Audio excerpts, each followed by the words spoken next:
Time now for our rants and raves of the week, and starting with you, Dan. I have a rave for Margaret Sullivan, the media columnist for the Washington Post. Today she received the Stephen Hamblett Award for the First Amendment from the New England First Amendment Coalition. Very well deserved. She was introduced by our own John Keller at WBZ. It was a great event for somebody who has really been staunch in standing up for freedom of the press at a difficult time. The bummer about that event every year is they always have it on a Friday, so I can never go. Yep, well, I had to zip over here. Yeah, it was really good. Yeah, she's great. All right, Callie. I have a rant against the forces, and those would be the police forces that tried to imprison freelance journalist Jenny Monet. She's been covering the controversial Dakota Access Pipeline since September of 2016. They arrested her, by the way, with a zip tie. She was taken into custody and had a mugshot taken and charged with criminal trespassing and engaging in a riot. This is a journalist who's been covering this very thoughtfully, both on her social media and writing about it. But didn't they accuse her of being an advocate? Yes, but she's not. That's not what she, I mean, you can look at her work. I mean, she's just showing you what happened. And what they didn't like was she was talking about the dissolution of the camp, which has happened recently as the Army has moved in to say the pipeline's going to continue. That's been the latest move under the Trump administration. So my point is twofold. First of all, it's very dangerous to have journalists being caught up in a criminal trespassing. That's what we see around the world. So we need to not only talk about it, but talk about it a lot, make sure that she doesn't get lost. She was arraigned yesterday. She will have to pay some big fees. God knows what else would have to happen to her. And I think the journalism community needs to say, this is unacceptable. We are watching you. This is not what happens to journalists who are doing their job. And this is not the first time that the police around that area have done this. I mean, the answer with Amy Goodman some months ago. It's yeah, I think you're right. Yeah. All right, Adam. I'd like to do a rave for Jeannie Moos of CNN, who I've been a fan of, like a lot of people, for years and years. I was actually working on that CPB story, saw a piece she did when Mitt Romney was going after Big Bird, which was absolutely fabulous.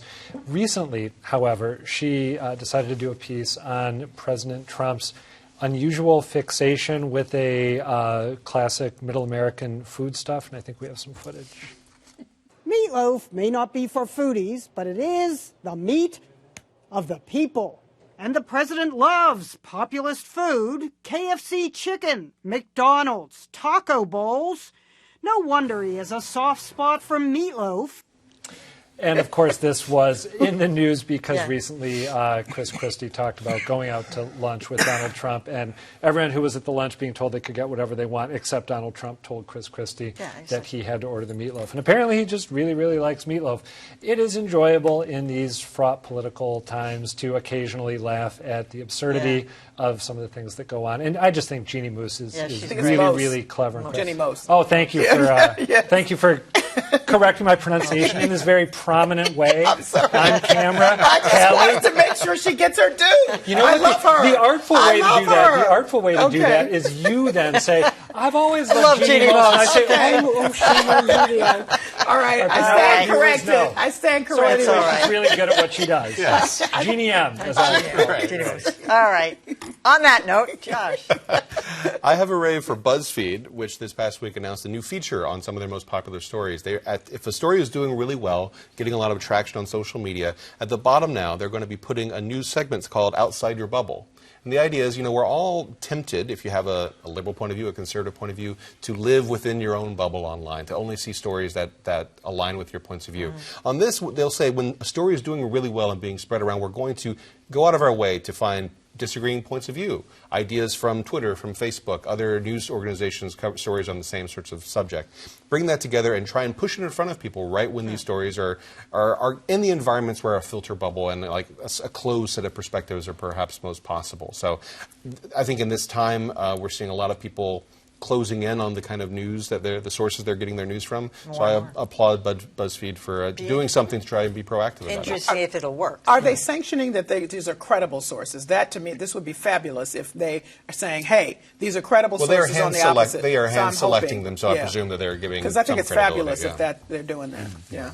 All right, finally tonight, I have a rant for James O'Keefe. Now, you'll remember this name. He's the Veritas Project.